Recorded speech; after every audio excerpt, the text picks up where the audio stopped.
আসসালামু আলাইকুম, স্বাগত জানাচ্ছি আরটিভির রাতের সংবাদে। আপনাদের সঙ্গে আছি আমি ফারিয়া শারমিন। শুরুতেই জানিয়ে দেব মার্কেন্টাইল ব্যাংক সংবাদ শিরোনাম।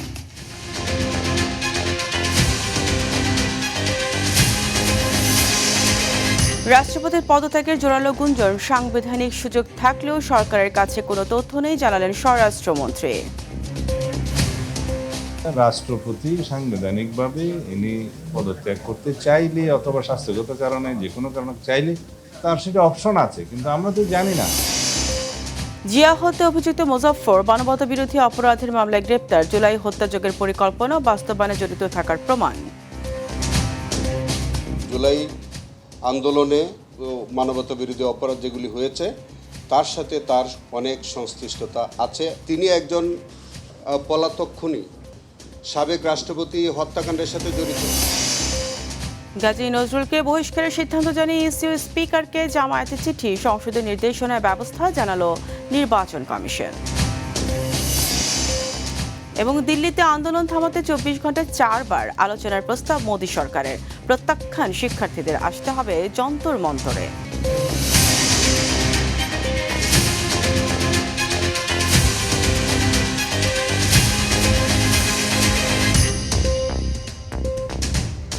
দর্শক শুনছিলেন মার্কেন্টাইল ব্যাংক সংবাদ শিরোনাম, এবার বিস্তারিত। রাষ্ট্রপতি চাইলে সাংবিধানিকভাবে পদত্যাগ করতে পারেন, স্বাস্থ্যগত অথবা যে কোনো কারণে সেটা করার অপশন আছে বলে জানান স্বরাষ্ট্রমন্ত্রী সালাউদ্দিন আহমদ। তবে পদত্যাগের বিষয়ে গুঞ্জন বলে জানিয়েছেন তিনি। বলেন, সরকার এই বিষয়ে কিছু জানে না এবং পদক্ষেপও নেওয়া হয়নি। সচিবালয়ে সাংবাদিকদের এসব কথা বলেন স্বরাষ্ট্রমন্ত্রী। বিস্তারিত বিল্লাল হোসেনের রিপোর্টে। জুলাই গণ অভ্যুত্থানে স্বৈরাচার আওয়ামী লীগ সরকারের পতনের পর রাষ্ট্রপতি মোহাম্মদ শাহাবুদ্দিনকে অপসারণের জন্য বিভিন্ন সময়ে আন্দোলন করে আসছিল এনসিপি, জামাত সহ বিভিন্ন রাজনৈতিক দল। বিএনপি সরকার গঠনের পর মোহাম্মদ শাহাবুদ্দিনকে অপসারণ না করায় ত্রয়োদশ জাতীয় সংসদের প্রথম অধিবেশনে রাষ্ট্রপতির ভাষণ প্রত্যাখ্যান করে ওয়াকআউট করে বিরোধী দল। দীর্ঘদিন পর রাজনৈতিক অঙ্গনে আলোচনা চলছে পদত্যাগ করছেন মোহাম্মদ শাহাবুদ্দিন। তবে বিষয়টি গুঞ্জন বলে দাবি করলেন স্বরাষ্ট্রমন্ত্রী সালাউদ্দিন আহমদ। যেটা একটা গুঞ্জন শোনা যাচ্ছে, তো গুঞ্জন তো গুঞ্জনই, আর এটা যদি ঘটনা হয় সেটা তো আমরাও দেখব। সচিবালয়ে সাংবাদিকদের প্রশ্নে স্বরাষ্ট্রমন্ত্রী বলেন, স্বাস্থ্যগত সমস্যার কারণে রাষ্ট্রপতি চাইলে পদত্যাগ করতে পারেন। রাষ্ট্রপতি সাংবিধানিকভাবে ইনি পদত্যাগ করতে চাইলে অথবা স্বাস্থ্যগত কারণে যে কোনো কারণে চাইলে তার সেটা অপশন আছে, কিন্তু আমরা তো জানি না। সরকারের কোনো পদক্ষেপ নাই এখানে। সাংবিধানিকভাবে সেটা মাননীয় স্পিকার বরাবর পদত্যাগপত্র দিতে হয়, এইটুকু নিয়ম আছে, জানি, এর বাইরে কিছু জানি না। এদিকে দুপুরে স্বরাষ্ট্র মন্ত্রণালয়ে সাংবাদিকদের প্রশ্নে পররাষ্ট্র প্রতিমন্ত্রী জানান, চিকিৎসার জন্য সিঙ্গাপুরে গিয়ে পতিত সাবেক প্রধানমন্ত্রীর সঙ্গে রাষ্ট্রপতির ফোনালাপের কোনো তথ্য নেই। ডেফিনেট কোনো খবর পররাষ্ট্র মন্ত্রণালয়ে আমরা পাইনি এই ব্যাপারে। যদি সেটা সত্যি হয়ে থাকে অবশ্যই পররাষ্ট্র মন্ত্রণালয় সেটা তদন্ত করবে। বিল্লাল হোসেন, আরটিভি, ঢাকা। পদত্যাগের পর রাষ্ট্রপতি শাহাবুদ্দিন চুপ্পুকে গ্রেপ্তার করতে হবে বলে হুঁশিয়ারি দিয়েছেন বিরোধী দলীয় চিফ হুইপ ও এনসিপির আহ্বায়ক নাহিদ ইসলাম। বৃহস্পতিবার বিকেলে জামালপুরে জাতীয় নাগরিক পার্টির জুলাই পদযাত্রায় জেলা শহরের দয়াময়ী মোড়ের এক পথসভায় তিনি এই হুঁশিয়ারি দেন। পদত্যাগের পর একজন যোগ্য ও গ্রহণযোগ্য ব্যক্তিকে রাষ্ট্রপতি নিয়োগ দেওয়ার পরামর্শ তার। জাতীয় ঐক্য না হলে দেশের আইন শৃঙ্খলা পরিস্থিতি ভালো হবে না বলে জানান তিনি।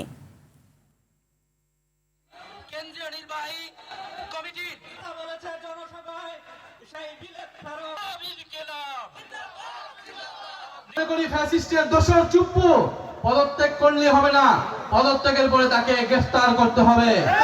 এবং গণহত্যায় তার সমর্থন রয়েছে, দুর্নীতিতে তার স্পষ্ট প্রমাণ রয়েছে যে দুর্নীতিবাদ। ফলে সেই ব্যক্তিকে অবিলম্বে অপসারণ করে তাকে গ্রেফতার করে বিচারের আওতায় আনতে হবে এবং একজন যোগ্য, নিরপেক্ষ, অভিভাবক সুলভ ব্যক্তিকে এই বাংলাদেশের জনগণ রাষ্ট্রপতি হিসেবে দেখতে চায়। জুলাই হত্যাযজ্ঞের পরিকল্পনা ও বাস্তবায়নে জড়িত ছিলেন জিয়াউর রহমান হত্যা মামলার আসামি সাবেক সেনা কর্মকর্তা মোজাফফর হোসেন। তৎকালীন সরকারের আশ্রয় প্রশ্রয় দেশে বিদেশে যাতায়াত সহ ঊর্ধ্বতন ব্যক্তিদের সঙ্গে যোগাযোগ রক্ষা করতেন তিনি। দুপুরে আন্তর্জাতিক অপরাধ ট্রাইব্যুনালে এসব কথা জানান চিফ প্রসিকিউটর। বলেন, জিজ্ঞাসাবাদে তার কাছ থেকে গুরুত্বপূর্ণ অনেক তথ্য বের হয়ে আসতে পারে। জিএম মাহমুদের রিপোর্ট। সকালে কড়া নিরাপত্তায় সেনাবাহিনীর গাড়িতে আন্তর্জাতিক অপরাধ ট্রাইব্যুনালে আনা হয় প্রয়াত রাষ্ট্রপতি জিয়াউর রহমান হত্যা মামলার আসামি অবসরপ্রাপ্ত মেজর মোজাফফর হোসেনকে। জুলাইয়ের মানবতা বিরোধী অপরাধের অভিযোগে তোলা হয় এজলাসে। পরে বিচারিক প্রক্রিয়ায় তাকে গ্রেপ্তার দেখিয়ে সেনানিবাসের অস্থায়ী কারাগারে রাখার নির্দেশ দেয় ট্রাইব্যুনাল ২। সেই সঙ্গে দেয়া হয় ২ দিন জিজ্ঞাসাবাদের অনুমতি। এ নিয়ে চিফ প্রসিকিউটর বলেন, আওয়ামী শাসনামলে সংঘটিত গুম, খুন এবং জুলাই হত্যাকাণ্ডে সম্পৃক্ততার অপরাধে তার বিচার করবে ট্রাইব্যুনাল। তবে জিয়া হত্যার বিচার হবে সেনা আইনেই। জুলাই আন্দোলনে মানবতা বিরোধী অপরাধ যেগুলি হয়েছে তার সাথে তার অনেক সংশ্লিষ্টতা আছে। তিনি গত ১৬ বছর যে কর্মকাণ্ডের সাথে সম্পর্কিত সেই অংশটা আমরা ইনভেস্টিগেশন করব। পলাতক আসামি হয়েও মোজাফফর ১৬ বছর তৎকালীন সরকারের আশ্রয়ে প্রশ্রয়ে দেশে বিদেশে অবাধ যাতায়াত করেছেন বলেও জানান চিফ প্রসিকিউটর। তিনি একজন পলাতক খুনি, সাবেক রাষ্ট্রপতি হত্যাকাণ্ডের সাথে জড়িত। তা সত্ত্বেও তিনি আরেকটা দেশে উনি অবাধ যাতায়াত করতে পারেন। সরকারের যদি প্রশ্রয় না থাকে, সংশ্লিষ্টতা না থাকে, তাহলে সরকারের এইসব ঊর্ধ্বতন কর্মকর্তাদের সাথে তিনি কি করে সম্পর্ক রাখেন? এর আগে জুলাই হত্যা মামলার আসামি সাবেক সেনা কর্মকর্তা মাসুদউদ্দিন চৌধুরীর সঙ্গে ছদ্মনামে যোগাযোগের সূত্র পায় ট্রাইব্যুনালের তদন্ত সংস্থা। তাদের তথ্যে গত ১৫ জুলাই বনানী থেকে ৪৫ বছর ধরে পলাতক মোজাফফরকে গ্রেপ্তার করে পুলিশ। পরে প্রসিকিউশনের আবেদনে তাকে ট্রাইব্যুনালে হাজির করতে মিলিটারি পুলিশকে নির্দেশ দেয় আদালত। এ মামলার পরবর্তী শুনানি ২৩ September. GM Mahmud, RTV, Dhaka. দেশকে ট্রিলিয়ন ডলারের অর্থনীতিতে রূপান্তরের কাজ করছে সরকার বলে জানিয়েছেন প্রধানমন্ত্রী তারেক রহমান। তিনি বলেন, বিনিয়োগকারীদের সময়, সমর্থন ও নীতিগত সহযোগিতায় সরকার প্রতিশ্রুতিবদ্ধ। বিনিয়োগের জন্য শক্তিশালী আইনি সহায়তা, সহজ কর ব্যবস্থা প্রণয়ন সহ অপ্রয়োজনীয় বিধিনিষেধ ও আমলাতান্ত্রিক জটিলতা কমানোর উদ্যোগ নেওয়া হয়েছে বলেও জানান তিনি। রাজধানীতে FDI কনফারেন্সে যোগ দিয়ে প্রধানমন্ত্রী এসব কথা বলেন। রুদ্র রফিকের রিপোর্ট। রাজধানীর চীনমৈত্রী সম্মেলন কেন্দ্রে foreign investors chamber of commerce and industry আয়োজন করে FDI কনফারেন্স ২০২৬। এতে দেশি বিদেশি বিনিয়োগকারীদের সঙ্গে যোগ দেন প্রধানমন্ত্রী তারেক রহমান। সম্মেলন শুরুর আগে প্রধানমন্ত্রী ইনভেস্টর্স এক্সপো পরিদর্শন করেন এবং অংশগ্রহণকারী প্রতিষ্ঠানগুলোর প্রতিনিধিদের সঙ্গে মতবিনিময় করেন। পরে তারেক রহমান বলেন, বিনিয়োগকারীদের জন্য আইনি ও নীতিগত কাঠামো আধুনিক করা হয়েছে, সব ধরনের সুরক্ষা জোরদার করা হয়েছে জানিয়ে তাদেরকে বিনিয়োগের আহ্বান জানান প্রধানমন্ত্রী। নতুন ও দূরদর্শী বিএনপি সরকার চায় যেন আপনাদের কোম্পানিগুলো বাংলাদেশে বিনিয়োগ ও ব্যবসার প্রসার ঘটায়।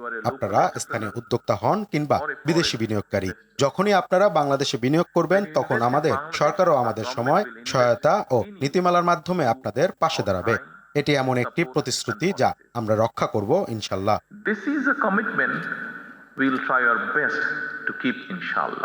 শুধু বিনিয়োগ নয়, সুখী সমৃদ্ধ বাংলাদেশ গড়ার অংশীদার হওয়ার আহ্বানও জানান সরকার প্রধান।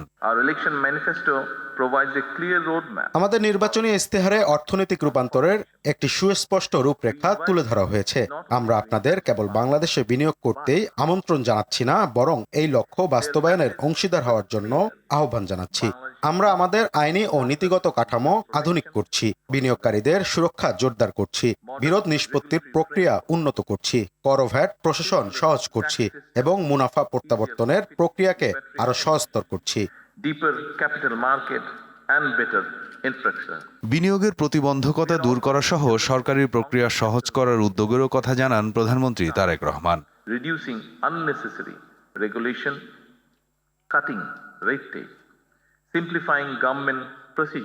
রুদ্র রফিক, RTV, ঢাকা।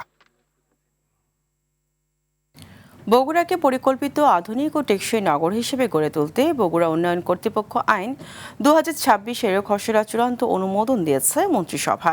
বৃহস্পতিবার প্রধানমন্ত্রী তারেক রহমানের সভাপতিত্বে মন্ত্রিপরিষদ সভায় এই সিদ্ধান্ত নেওয়া হয়। আইনটি কার্যকর হলে চেয়ারম্যান, সার্বক্ষণিক সদস্য এবং বিভিন্ন সরকারি সংস্থার প্রতিনিধিদের সমন্বয়ে গঠিত হবে বগুড়া উন্নয়ন কর্তৃপক্ষ নামে সংবিধিবদ্ধ প্রতিষ্ঠান।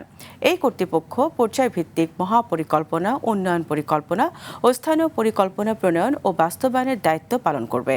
গণশুনানি ও বিধিবদ্ধ প্রক্রিয়া অনুসরণ করে এইসব পরিকল্পনা চূড়ান্ত করা হবে।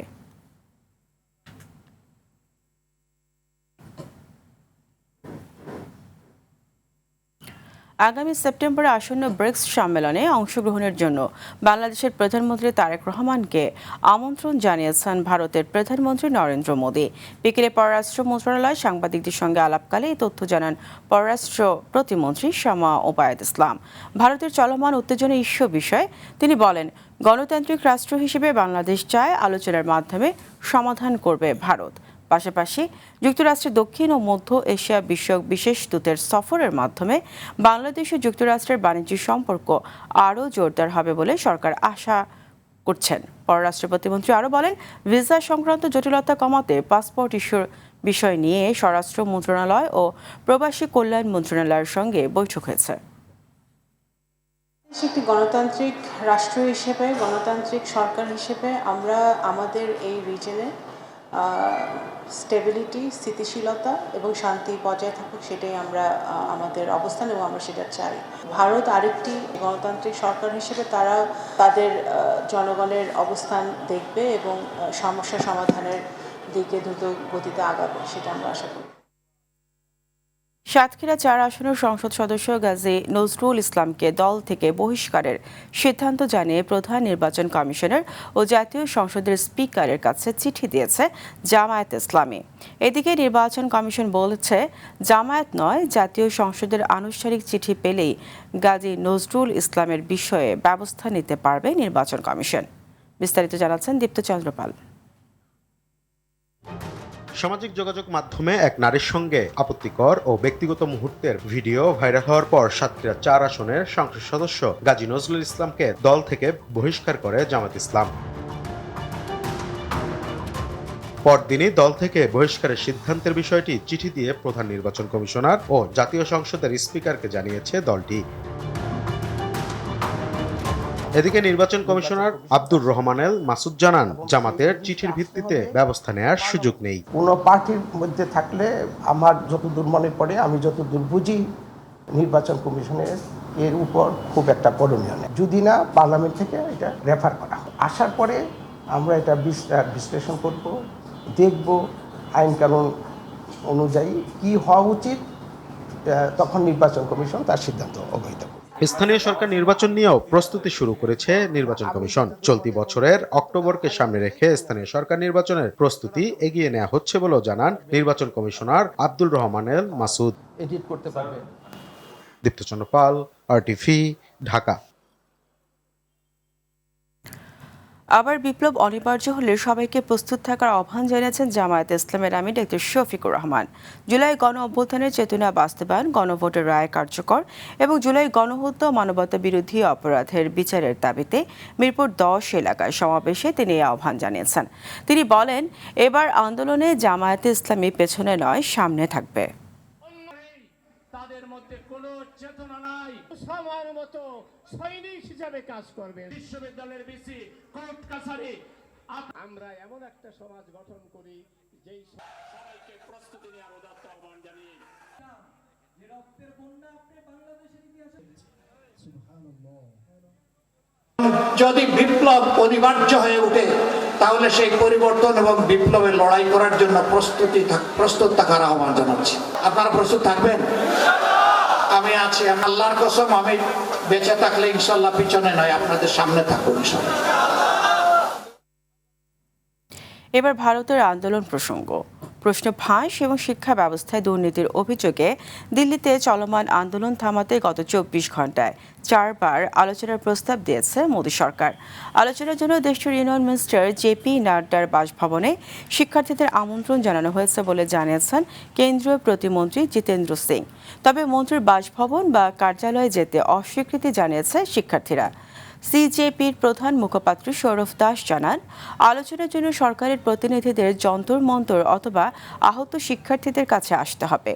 এদিকে দিল্লিতে বিক্ষোভ বাড়তে থাকায় নিরাপত্তার ঝুঁকির বিষয়টি উল্লেখ করে অনির্দিষ্টকালের জন্য বন্ধ রাখা হয়েছে 16টি মেট্রো স্টেশন। এমনকি এখনও যন্তর মন্তরের 1.5 কিলোমিটার এলাকা জুড়ে বন্ধ রয়েছে মোবাইল ইন্টারনেট। দর্শক, এই বিষয়ে আরও জানাতে দিল্লি থেকে সরাসরি যুক্ত হচ্ছেন সিনিয়র সাংবাদিক বীরেন ভট্টাচার্য।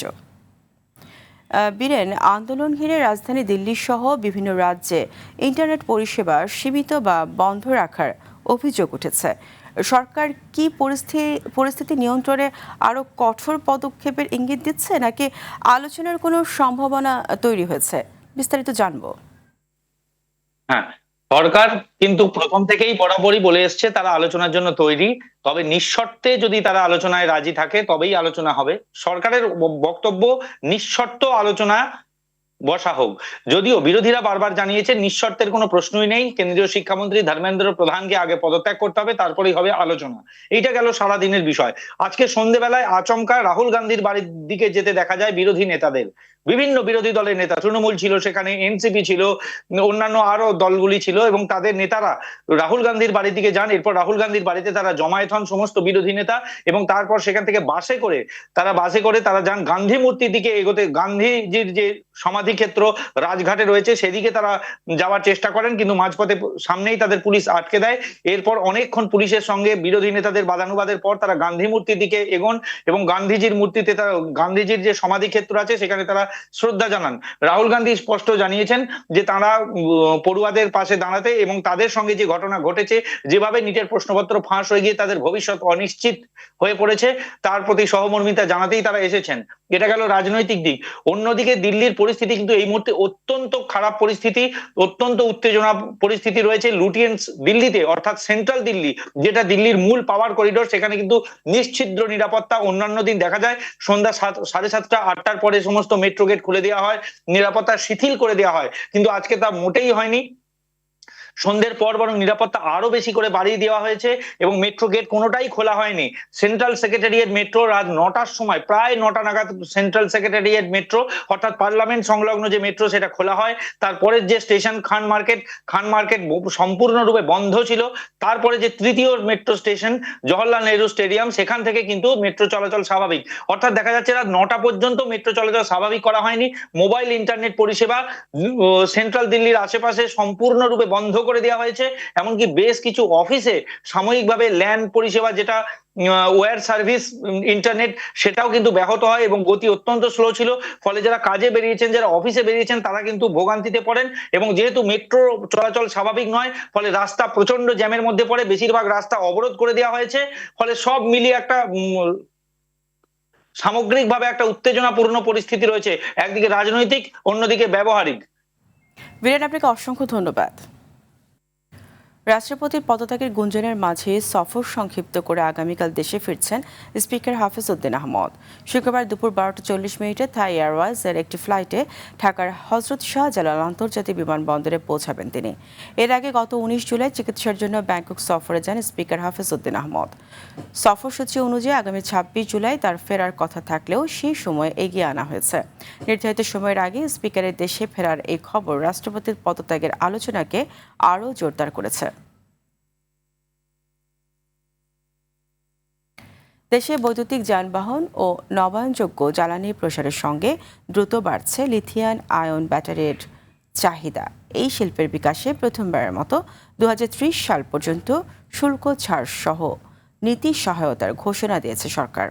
এরই মধ্যে দেশে আধুনিক প্রযুক্তিতে ব্যাটারি উৎপাদনের সক্ষমতাও তৈরি হচ্ছে। এদিকে লিথিয়াম আয়ন ব্যাটারি উৎপাদন প্রতিষ্ঠান লিও আইসিটি কেবলস গাজীপুরে স্থাপিত তাদের আধুনিক স্বয়ংক্রিয় ও রোবোটিক প্রযুক্তি নির্ভর কারখানা পরিদর্শনের আয়োজন করে। গাজীপুর থেকে ফিরে রিপোর্ট করছেন আব্দুর রহিম। বৈদ্যুতিক যানবাহন, সৌরবিদ্যুৎ সংরক্ষণ ব্যবস্থা থেকে শুরু করে আধুনিক প্রযুক্তি নির্ভর প্রায় সব ক্ষেত্রেই বাড়ছে লিথিয়াম আয়ন ব্যাটারির ব্যবহার। বিশ্ববাজারের সঙ্গে তাল মিলিয়ে বাংলাদেশেও সম্ভাবনাময় শিল্পের বিকাশে নীতিগত পদক্ষেপ নিয়েছে সরকার। দ্রুত বাস্তবায়ন নিশ্চিত হলে দেশীয় উৎপাদন বাড়ার পাশাপাশি আমদানি নির্ভরতাও কমার কথা জানান জ্বালানি ও খনিজ সম্পদ মন্ত্রী। আমরা আপনাদেরকে পলিসি সাপোর্ট দেব, আপনাদেরকে যাতে ট্যাক্স বেশি না দিতে হয় সেই জন্য আমরা আলোচনা করছি। আমি আশা করি যে এই মাসের মধ্যে আমরা একটা পলিসি তৈরি করতে পারবো এবং জুন মাসের মধ্যে আমরা ক্যাবিনেট অ্যাপ্রুভ করে এটাকে সরকারি আদেশ হিসাবে আমরা ছাড়তে পারবো।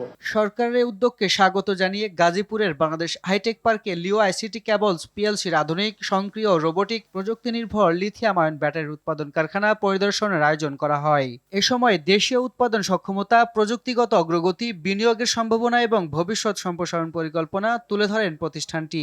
সরকার এসআরও জারি করেছে, তারপরেও এটা আমাদের লেভেল পর্যন্ত আসতে আসতে এটা অনেকগুলো ধাপ পরিক্রম করতে হয়। তো এই ধাপের মধ্যে অনেক লাল ফিতার দৌরাত্ম আছে।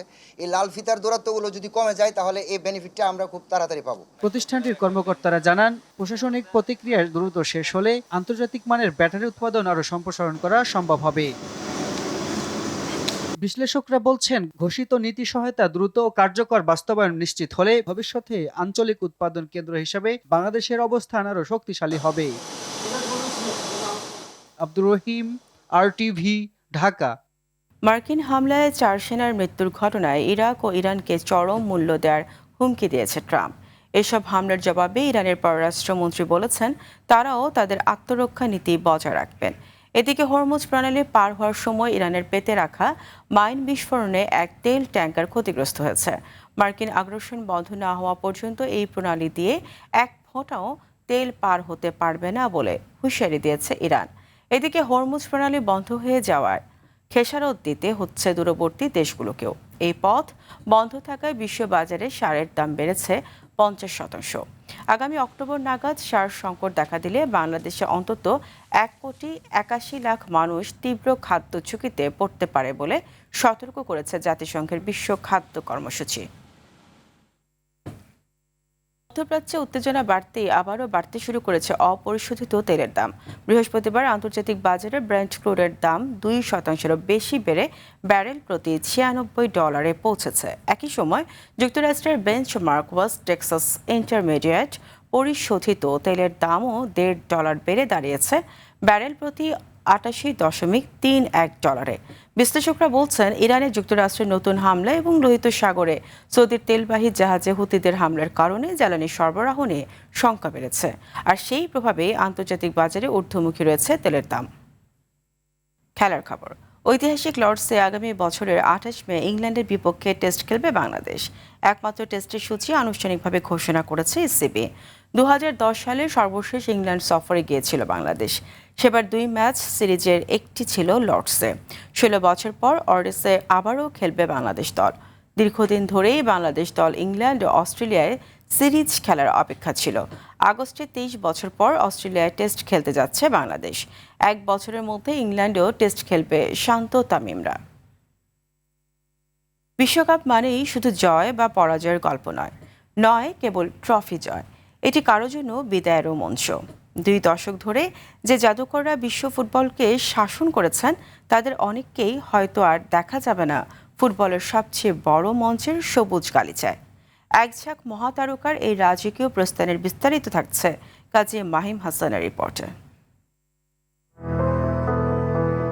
মার্কিন মুলুকে শেষ হলো গেটে ছোঁয়া না আখ্যাত ফুটবল বিশ্বকাপের এবারের আসর। এই সমাপ্তি শুধু একটি ট্রফি জয়ের গল্প নয়, এটি বিশ্ব ফুটবলের ইতিহাসের সবচেয়ে গৌরবময় এক সোনালী অধ্যায়ের চিরবিদায়েরও।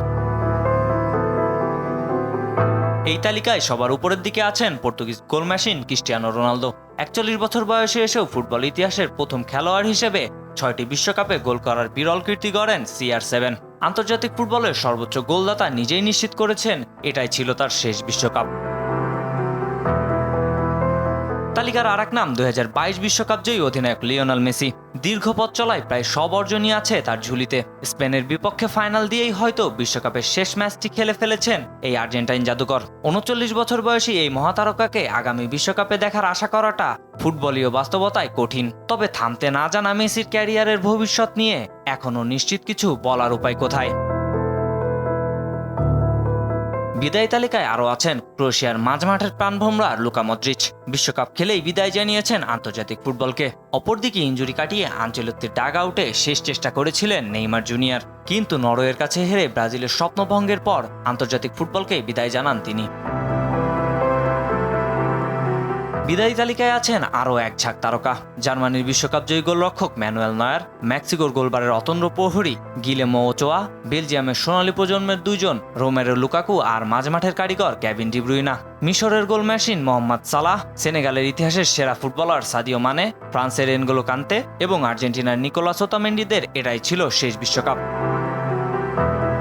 এছাড়াও ডাচ ফুটবলার ভ্যান ডাইক, ব্রাজিলের অ্যালিসন বেকার, ক্যাসেমিরো, বেলজিয়ামের থিবো কর্তোয়াদের বয়স চিন্তা করলে সম্ভব 2026 ছিল শেষ বিশ্বকাপ। কাজী মাহিম হাসান, RTV। রাতের সংবাদ এই পর্যন্তই। পরের সংবাদ 11:15টায় দেখার আমন্ত্রণ রইল। ধন্যবাদ সবাইকে।